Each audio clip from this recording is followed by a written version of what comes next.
Students, parents, and faculty of the United States educational system.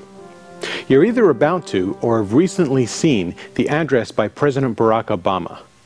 In our system of government, when the president addresses the nation, there's usually a chance for a counter-address or a differing point of view.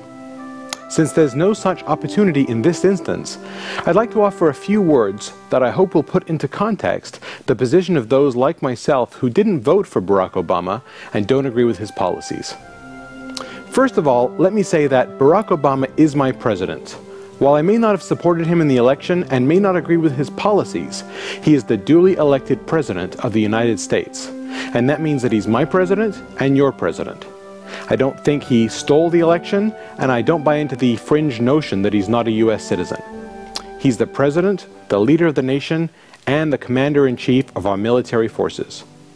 While people may have differing views on his judgments, I urge you all to have respect for the office, listen to what is being put forth, and always respond in a polite and thoughtful manner. I'd also like to point out that while I believe that most of President Obama's policies are wrong for America, I don't think he's evil, corrupt, disingenuous, stupid, or a bad man.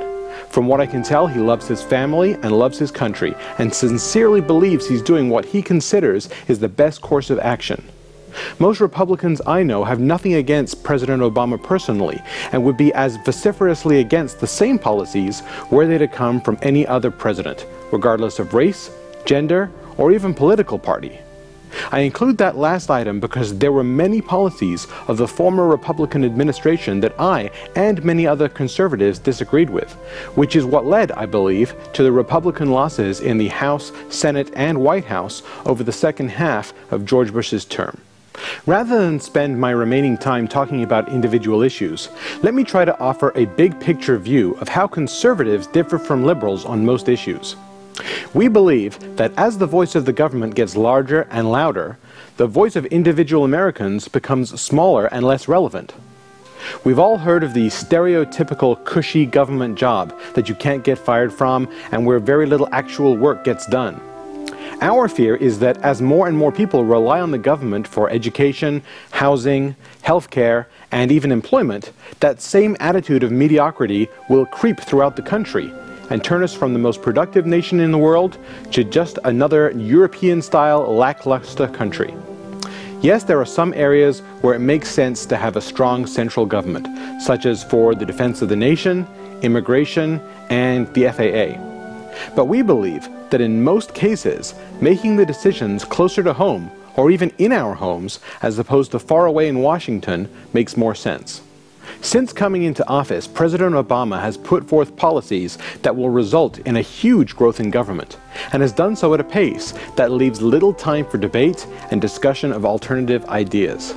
In less than a year, President Obama's policies would have us completely transform huge areas of the U.S. economy, including healthcare, transportation, housing, and the financial markets.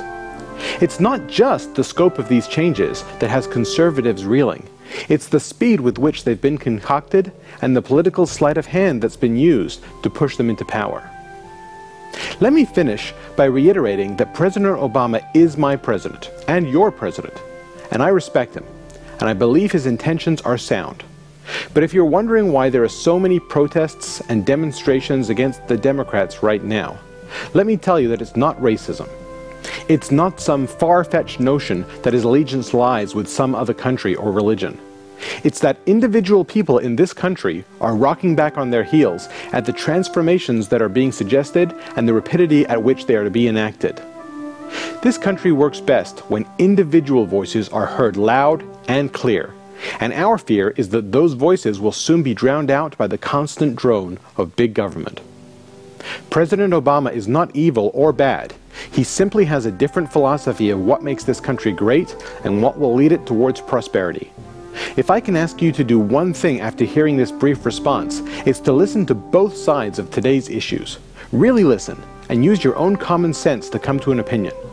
And after that, make it your voice that's heard, loud, clear, and strong. Thanks for watching.